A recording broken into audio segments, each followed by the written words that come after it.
अब हम चलते हैं, जो मैंने बात करी अपनी टीम की, थोड़ा हम भीख मांग रहे थे, ओह डैम, केकेआर की बातें करते हैं। एंड अब आ रही है भाई सबसे बड़ी पर्स। हम आ रहे हैं राजा ये मिनी तो ऑक्शन यूं के। निकलेंगे प्लेयर्स। वेंकटेश अय्यर 23.75 करोड़ में जा रहे हैं, 24 नहीं है वो, 25 लाख कम है उसमें से। रसल 12 करोड़ में मैं जाने के लिए दे सच्ची रहा हूँ में? उनको। Damn. नोरकिया में जाएंगे 6.5 करोड़ में, मैं गुरबाज को लीक कर रहा हूँ हाँ। 2 करोड़ में, और मोइन अली 2 करोड़। ओ भाई मेरी ये रिलीज लिस्ट भी सेम है डिट्टो।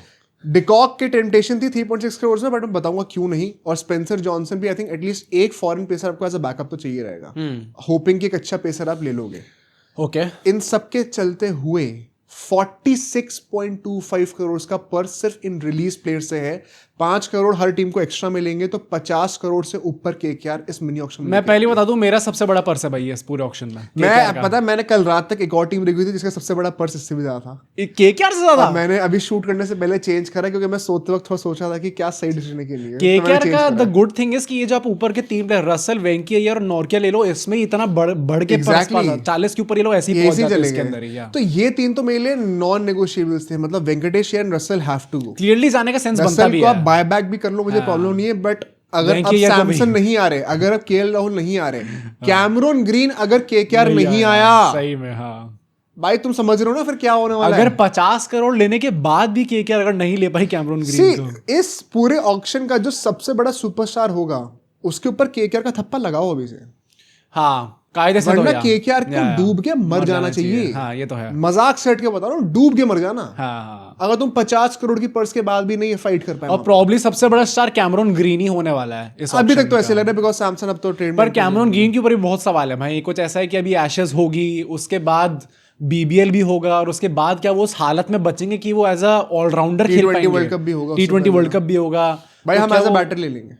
ओह डैम भाई, इतना। फील्डर भी अच्छा है भाई बंदा यार। रसल अब हो गया भाई, हाँ हाँ, नहीं सेंस बनता है मेरे ज्यादा हिसाब हो से रहा भी। है। मैं वैसे भी कहूँ तो मेरे हिसाब से मैंने गुरबाज को इसलिए रिलीज करा गुरबाज है। ओवर डिकॉक इसलिए क्योंकि जस्ट इन केस हमें कोई इंडियन विकेट कीपर नहीं मिलता है, same. You can still bank on de Kock more than. मुझे लगता है गुरबाज बहुत ओवर हाइप्ड है भाई। हाँ भाई, मैंने लिखा भी यही है कि केकेआर फैंस ही हाइप करते रहते हैं भाई। मुझे पिछले 2-3 साल से मैं देखता आ रहा हूँ गुरबाज को, और मुझे कभी भी नहीं लगा कि हाँ ये मॉडर्न T20 टेम्पलेट से अफगानिस्तान की टीम के लेवल के वो होंगे भाई। ऑब्वियसली उसमें काफी अच्छे खिलाड़ी होंगे। T20 वर्ल्ड कप में अच्छा भी करता, बट उसका सबसे बड़ा राज था कि वो ऐसी कंडीशंस में था जहाँ पे हाई स्ट्राइक रेट्स की रिक्वायरमेंट, जरूरत ही नहीं थी उस तरीके से खेलने की। क्या इंडिया में आके आईपीएल जैसी पाटा विकेटों पे वो ऐसे खेल पाएंगे? उतनी बैटिंग तो नारायण भी कर ही देंगे।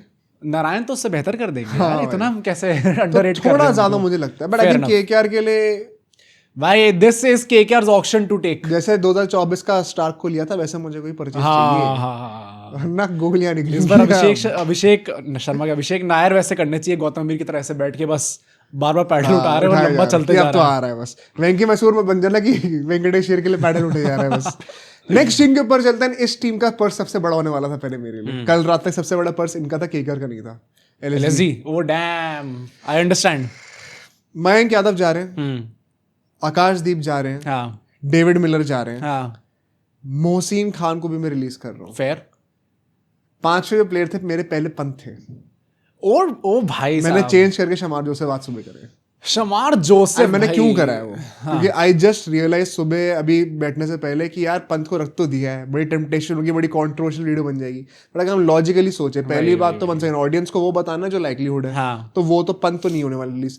सेकेंडली अगर मैं से अपने पॉइंट ऑफ व्यू से भी सोचूं, purely sporting and business point of view से भी, आप पंत को श्योरली एक सस्ती प्राइस पे लेना चाहोगे, बट टीम से निकालना तो नहीं चाहोगे। हाँ, और केकेआर अगर दिमाग घूम गया, Pant is exactly the profile that they want, तो वो 27 ऊपर खर्च भी कर देंगे। ओ डैम, अगर केकेआर की पर्स इतनी नहीं होती ना, तो मैं पंत को रिलीज कर देता ऑक्शन में और फिर बाय बैक कर लेता। ये इस एंगल से मैंने नहीं सोचा, क्योंकि मेरे दिमाग में था कंपेटिटर कि के पॉइंट ऑफ व्यू से भी सोचना पड़ेगा। आप स्पोर्टिंगली सोचोगे तो यू वुड ऑलवेज थिंक कि हाँ 27 करोड़ तो मिनी ऑक्शन में कहाँ ही लेके जाएगा भाई बट बंदा। क्योंकि एक टीम की अगर 50 करोड़ की और पर्स वो है, सन की हुई है इस क्योंकि time आप 27 करोड़ भी खर्चोगे, you still have 23 crore left, जो कि बाकी टीमों से भी ज्यादा है। तो केकेआर तो धोके पड़ जाएगी, एलएसजी compete नहीं कर पाएगी, हाँ, बिकॉज एलएसजी को खुद भी अपनी बॉलिंग डिपार्टमेंट बहुत मेजरली फिक्सअप करना है। सारे इंडियन पेसर्स ले रखे थे, तो ऐसे में आपको खुद की प्रायोरिटी भी सेट करनी है कि मुझे बॉलर्स पे इन्वेस्ट करना है, नॉट री investing in my own captain. Secondly मुझे वो भी लगता है भाई कि लाइक्लीहुड इसलिए भी नहीं है क्योंकि रिलेशनशिप खराब हो जाएगा भाई फिर। अगर आपने जाने दिया then you get him back at a cheaper. ये कोई एवं नहीं, प्लेयर नहीं है भाई। वो तो आप थोड़ा सा इमोशनल पॉइंट ऑफ व्यू से बातें कर रहे हो ना। हाँ। मैं purely business point of view से बातें कर रहा हूँ। हाँ, अभी जब तक ये केकेआर का वेंकटेश अय्यर के रूमर्स आने शुरू नहीं हुए थे, मुझे याद है क्रिक इन्फो की मैं वीडियोस देखता था, उसमें आकाश चोपड़ा और सारे लोग बोलते थे कि पंत को रिलीज करो क्योंकि वो सस्ते में आ जाएंगे and it makes pure business sense. कोई गलत नहीं कह रहा है इसमें, बट क्योंकि अब बाकी टीम्स की पर्स भी बढ़ रही है, वो पंत को ले सकते हैं। तो मैंने मोहसिन खान भी रखे हैं। मोहसिन को क्यों निकाला? मुझे लगता है you can by him back at a cheaper price भाई। 4 इंजरी करोड़ प्रोन बहुत रहे ज्यादा हैं, है। हाँ। बहुत ज्यादा भी डेटाबेस उन्होंने दिया नहीं है रिसेंटली, नॉट श्योर कितना ज्यादा परफॉर्म कर पाएंगे। आवेश खान एक बहुत बड़ी टेम्पटेशन होगी, लोगों को 9 करोड़ के ऊपर गए थे। I think he is that one guy जिसने थोड़ा बहुत फ्री परफॉर्म भाई करा। उसने तो मैच जिताया भी था जिसमें लास्ट ओवर में कुछ रन चाहिए थे आरआर के अगेंस्ट। हाँ, काफी अच्छा मैच भाई बिश्नोई की बातें बहुत लोग कर रहे हैं। मैंने बिश्नोई निकाला है। क्यों निकाला? मेरा जो 5th प्लेयर होने वाले और रवि बिश्नोई होंगे, मुझे लगता है शमार जोसेफ की जगह पर। हाँ, ये शमार जोसेफ क्या 1 तो वैसे भी निकलेंगे। हाँ भाई, मतलब बिश्नोई मुझे लगता है कि 11 करोड़ से कम में आपको मिल जाएंगे भाई। क्या बात कर रहे हो? इस टाइम पे स्टॉक्स बहुत ही कम है भाई रवि बिश्नोई। भाई एसआरएच नहीं है उनके पीछे? नहीं जाएगी, पर कितना वो खर्च कर सकते हैं भाई? एसआरएच की मेरे हिसाब से तो 28 करोड़ की एसआरएच की पर्स इस टाइम पे मैंने जो निकाली थी उसमें 26-27 करोड़ प्लस 5 करोड़ मिलेंगे। और तो इनको भी तो मिलेंगे एलएसजी को। हाँ, तो फिर ये उसी में बाय बैक करने में सारे पैसे खर्च कर देंगे, तो पैसे कब लेंगे? अगर ऐसा हो गया कि ऊपर जा रहा है तो फिर ठीक है, you can spend 11-12 crore and then get him back, और वही वैसे ही फॉर्मूला बन जाएगा जो अभी तक है आपका। पर मुझे लगता है it's worth taking the risk भाई। क्या रवि बिश्नोई आपको 11 करोड़ से कम की प्राइस में मिल सकते हैं राइट नाउ? क्योंकि वो इंडियन टीम से भी मैंने जैसे ऋतुराज गायकवाड़ के लिए कहा था, इस टाइम पे रवि बिश्नोई भी भाई इतनी दूर वरुण और कुलदीप सेम प्लेइंग 11 में स्टार्ट कर लेंगे, तब भी सबस में जो है वो बिश्नोई नहीं होंगे। तो मुझे लगता है भाई probably you can get him back at अ। इसके ऊपर आप कमेंट जरूर करना, ये बहुत ज्यादा क्रिटिकल मुश्किल है। ये थोड़ी कंट्रोवर्शियल बात है। पर कितना पर्स बन रहा है? 31.25 सीआर। मेरा 41.5 सीआर भाई, सेकंड हाईएस्ट है। मेरा भी अब तक का सेकंड हाईएस्ट यही रहे हैं, इनफैक्ट थर्ड हाईएस्ट रहे। आरआर का 37.9 था मेरे हिसाब से। एमआई के ऊपर चलते हैं, ठीक है? एमआई, और ये बड़ा सिंपल था मेरे लिए क्योंकि ज्यादा दिमाग लगाना नहीं था। एमआई की स्टार्ट करने से पहले मैं खुशखबरी दे देता हूँ, जिसके चलते आई थिंक जितने भी इंडियन क्रिकेट फैंस हैं सब सब्सक्राइब भी कर देंगे। क्या? रोहित शर्मा ने शायद बीसीसीआई को बोल दिया है कि वो विजयसाई ट्रॉफी खेलेंगे। है? हाँ, उनने कम्युनिकेट कर दिया है, they are yet to receive a communication from Virat Kohli. वो तो आएगा ही नहीं। बट रोहित शर्मा ने कम्युनिकेट कर दिया भाई तालियां Rohit Sharma. Not just that, एक ऐसी न्यूज आई है और ये देवेंद्र पांडे ने निकाली है, जो कि रोहित शर्मा के काफी सगे हैं भाई इस टाइम पे। उनने बोला है कि अगर सैयद मुश्ताक अली में मुंबई जो है वो नॉकआउट स्टेजेस में जाती है तो रोहित शर्मा वो भी खेलेंगे भाई। सैयद मुश्ताक अली T20 खेलेंगे, बस यही चाहिए भाई। वही क्या आप ऐसे कमिटमेंट दिखाते रहो, सपोर्ट तो पूरा रहेगा ही रहेगा भाई, पर आप कमिटमेंट मत छोड़। अब एक कोहली साहब को ये बोलो भाई, कोई कोहली साहब का देखते हैं भाई, क्या पता उनका भी, मतलब बीसीसीआई ने कम्युनिकेट कर दिया है कि आपको खेलना पड़ेगा। अब कोहली बताएंगे कि वो खेलेंगे या नहीं खेलेंगे, पर रोहित शर्मा बता देंगे कि आप खेलने की नहीं खेल रहे इंडिया। वही मैं कह रहा हूँ ना, पर आई लव रोहित शर्मा भाई, गजब सही है भाई, ईगो साइड में रख के कमिटमेंट दिखा रहे हैं। पर ठीक है, एमआई चहर जा रहे हैं 9.25 सीआर के, विल जैक्स जा रहे हैं 5.25। हाथ मिलाए तो थे बड़े, पर बेइज्जती अपनी करा लिया। तो विल जैक्स जा रहे हैं, लिजार्ड विलियम्स जा रहे हैं मेरे लिए, और टॉपली जा रहे हैं, दोनों 75 लाख के हैं। अच्छा, ओके। लास्ट प्लेयर जो मेरे हैं वो है सबसे कंट्रोवर्शियल अर्जुन तेंदुलकर। 30 लाख के हो जा रहे हैं यार। I just don't see the sense of investing. How is this likely दो?